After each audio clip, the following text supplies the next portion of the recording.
नमस्कार किसान साथियों, अगर आप इस वर्ष भिंडी की अगेती खेती करने जा रहे हैं, ये सोच के कि अगेती भिंडी की फसल में 15 से 20 हजार रुपए की लागत लगाकर 3 से 4 महीने के अंदर अंदर 3 से 4 लाख रुपए तक का आसानी से इनकम जनरेट कर सकते हैं, तो आप बिल्कुल कर सकते हैं। लेकिन अगर आप भिंडी की खेती पहली बार करने जा रहे हैं, वो भी अगेती समय में करने जा रहे हैं, तो आप बिल्कुल सावधान हो जाइए, क्योंकि जहाँ पे ज्यादा इनकम है वहीं पे ज्यादा रिस्क है। हर साल भिंडी की अगेती खेती करने वाले किसान भाइयों में से अधिकतर किसान भाई अपनी भिंडी की फसल में लगाई गई लागत भी नहीं निकाल पाते हैं, क्योंकि वह जाने अनजाने में वो 3 छोटी गलतियां करते हैं, जिससे उन्हें भिंडी की अगेती खेती में बड़ा नुकसान होता है। अब वो 3 छोटी गलतियां कौन सी हैं, उन्हें आप करने से कैसे बच सकते हैं और आप अगेती भिंडी की खेती सफलतापूर्वक करके ज्यादा इनकम कैसे कर सकते हैं, इन सब के बारे में कम समय में डिटेल में जानकारी के लिए इस वीडियो को पूरा देखें। और अगर आप लोगों को इस वीडियो में दी गई जानकारी अच्छी लगती है, तो अन्य किसान भाइयों के हित में इस वीडियो को शेयर करने के साथ साथ चैनल को सब्सक्राइब जरूर करें। भिंडी की खेती में 3 ऐसे महत्वपूर्ण कार्य होते हैं, जिन्हें अगर सही समय पर सही तरीके से ना किया जाए तो सिर्फ अगेती भिंडी की बुआई करके ही संतुष्ट होना पड़ता है, क्योंकि ना तो उससे अच्छी फसल तैयार होती है और ना ही उससे अच्छा खासा उत्पादन देखने को मिलता है। उन 3 गलतियों में से पहली गलती है कि अगेती भिंडी की बुआई करने में जल्दबाजी करना। हम में से ज़्यादातर किसान भाई अगेती भिंडी की फसल से अधिक मुनाफा कमाने के चक्कर में कि अधिक मंडी भाव मिलेगा, इसके चक्कर में अपने खेत में जल्दी बिजाई कर देते हैं, जिससे अधिक ठंड पड़ने के कारण जो है भिंडी के बीज का जर्मिनेशन प्रभावित तो देखने को मिलता ही है। साथ ही अगर कुछ % बीज जर्मिनेशन हो भी जाते हैं, तब भी उनमें अच्छी तरीके से ग्रोथ देखने को नहीं मिलती है, जिससे जब फसल तैयार होने की बारी आती है तो उससे अच्छा खासा हमें उत्पादन देखने को बिल्कुल भी नहीं मिलता है। अगेती बुआई करने के बाद भी इस तरीके से हम लोग अपनी भिंडी की फसल से अच्छा मुनाफा नहीं कमा पाते हैं। तो लेकिन यहाँ पर अब एक सवाल ये आता है कि हम अब बुआई इसकी कब करें। तो देखिए किसान साथियों, अगर आप लोग लो टनल के माध्यम से अगर भिंडी की बुआई करने जा रहे हैं, तो आप लोग दिसंबर जनवरी महीने में कभी भी इसकी बुआई कर सकते हैं। लेकिन वहीं दूसरी तरफ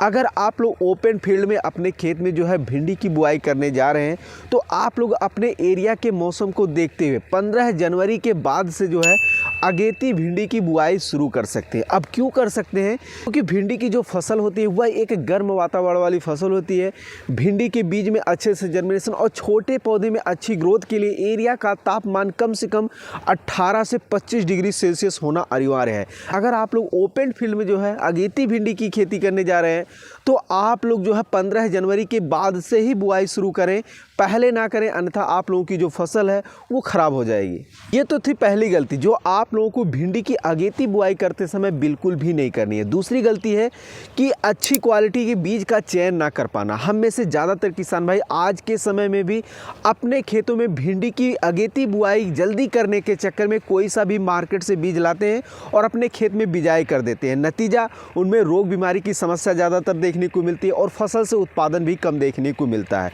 तो यहाँ पर आप लोगों को एक चीज़ का ध्यान रखना पड़ेगा कि आप लोग अपने एरिया के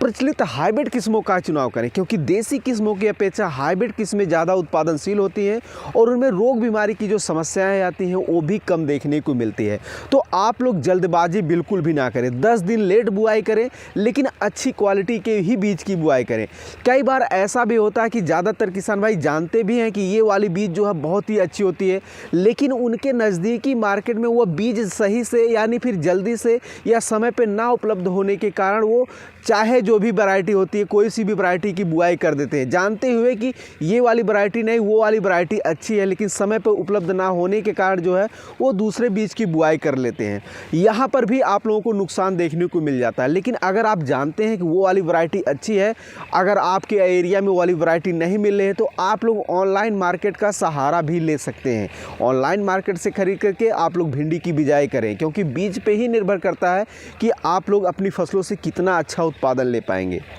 इसके अलावा किसान साथियों, आप लोग भिंडी की बुआई करने के लिए जब भी टॉप वैरायटी का सिलेक्शन करने जाएं, तो सिलेक्शन करते समय आप लोगों को 2 विशेष बातों का ध्यान रखना। पहला, ऐसी वैरायटी का सिलेक्शन करें जिसमें पीला मोजक वायरस रोग की समस्या बिल्कुल भी देखने को ना मिले। दूसरा, ऐसी वैरायटी का सिलेक्शन करें जिसकी फसल अवधि लंबे समय की हो, जिसमें आप लोगों को लंबे समय तक लगातार उत्पादन देखने को मिले। अगर मैं आप लोगों को कुछ वैरायटियों के नाम बताऊँ, तो उनमें से पहले नंबर पर एडवांटा कंपनी का राधिका वैरायटी, जो कि बहुत ही अच्छी अच्छी वैरायटी, इसमें रोग बीमारी की समस्या कम देखने को मिलती है और ये लंबे समय तक लगातार उत्पादन भी देखने को मिलता है इस वैरायटी से।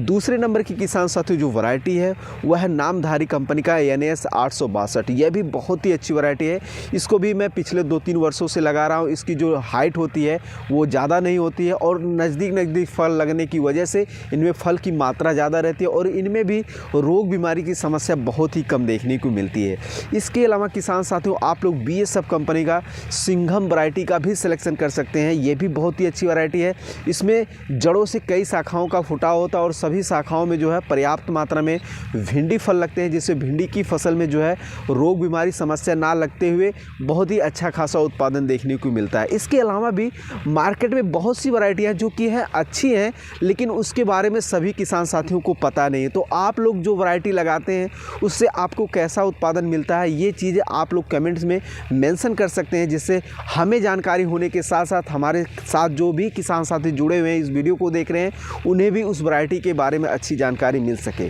ये तो हो गई अगेती भिंडी की फसल में पहली और दूसरी गलती, जिसे आप लोग वीडियो में बताए गए तरीके से आसानी से सुधार कर सकते हैं। तीसरी गलती ज़्यादातर किसान भाई करते क्या है कि जब वो भिंडी के बीज की बुआई कर देते हैं तो जब बीज का अच्छे से जर्मिनेशन हो जाता है तो वह शुरुआती दिनों में अपनी भिंडी की फसल में देख रेख और मैनेजमेंट नहीं कर पाते हैं अच्छी तरीके से, जिससे ठंड पड़ने के कारण जो भिंडी के पौधे की जो ग्रोथ होती है वो स्लो हो जाती है और शुरुआती दिनों में माहो समेत और भी तमाम रस चूसक कीटों का अटैक हो जाता है छोटे भिंडी के पौधे में, जिससे पत्तियां जो है वो काली पड़ने लगती हैं और कहीं ना कहीं जो है भिंडी की पौधे की जो है वो ग्रोथ स्लो हो जाती है, जिसके कारण अगेती बुआई करने के बावजूद भी उन्हें अगेती समय में अपनी भिंडी की फसल से अच्छा उत्पादन देखने को नहीं मिलता है। तो यहाँ पर आप लोगों को ध्यान रखना कि जब आप लोगों की भिंडी की बीज का अच्छे से जर्मिनेशन हो जाए, ये जर्मिनेशन 10 से 12 दिनों के अंदर अंदर आप लोगों को यहाँ पर देखने को मिल जाएगा। जब बीज का अच्छे से जर्मिनेशन हो जाए तो आप लोगों को 15 से 18 दिन के अंदर अंदर प्रति एकड़ 500 से 600 ग्राम NPK 19-19-19 लेना है और कम से कम 150 लीटर से लेकर 200 लीटर पानी में घोल बनाकर आप लोगों को अपनी भिंडी की फसल में बहुत ही अच्छी तरीके से स्प्रे कर देना है। इसका स्प्रे करने से जो शुरुआती दिनों में ठंड लगने के कारण भिंडी के पौधे की ग्रोथ स्लो हो जाती है, ये उसको स्लो बिल्कुल भी होने नहीं देगा, पौधे को बिल्कुल एक्टिवेट रखेगा, जिससे पौधा ठंड होने के कारण भी अच्छी तरीके से ग्रोथ उसमें देखने को मिलेगी। पौधे पड़ने के कारण भी पौधा रुकेगा नहीं और उसमें अच्छी तरीके से ग्रोथ देखने को मिलेगी। ये चीज़ हो गया आप लोगों का पहला काम। ये चीज़ें आप लोगों को 18 दिन के पहले ही कर लेना है। दूसरा चीज़ आप लोगों को करना है, जब आप लोगों का जो भिंडी का फसल है वो 20 से 22 दिन का हो जाए तो आप लोगों को कीटनाशक के तौर पर जो है नीम ऑयल का स्प्रे करना है। आप लोगों को 10,000 ppm का नीम ऑयल लेना है प्रति 15 लीटर पानी में 30 ml और आप लोगों को अपनी फसलों में स्प्रे कर देना है अच्छी तरीके से। इसका स्प्रे करने से शुरुआती दिनों में माहो समेत और भी जो तमाम रस चूसक कीटों का अटैक होता है वो बिल्कुल भी देखने को नहीं मिलेगा। आप लोगों की जो भिंडी की फसल वो शुरुआती दिनों से ही बहुत ही अच्छी तरीके से ग्रोथ करेगी और आप लोग अपनी भिंडी की फसल में बहुत ही कम से कम लागत लगाकर अच्छा से अच्छा उत्पादन ले सकते हैं। तो किसान साथियों, ये थी अगेती भिंडी की खेती में 1, 2, 3 ऐसी गलतियाँ जिसे ज़्यादातर किसान भाई करते हैं और आप लोग इस वीडियो में बताए गए तरीके से उन्हें आसानी से सुधार करके अपनी भिंडी की फसल में कम से कम लागत लगाकर अधिक से अधिक उत्पादन ले सकते हैं। तो किसान साथियों, ये थी भिंडी की अगेती खेती करते समय हमें कौन कौन सी 3 गलतियों को नहीं करना चाहिए, इसके बारे में संक्षिप्त में जानकारी। उम्मीद कर रहे हैं इस वीडियो में दी गई जानकारी आप लोगों को अच्छी लगी होगी। अगर अच्छी लगी हो तो ऐसे ही खेती बाड़ी से जुड़ी उपयोगी वीडियो देखते रहने के लिए चैनल को जरूर सब्सक्राइब करें। धन्यवाद।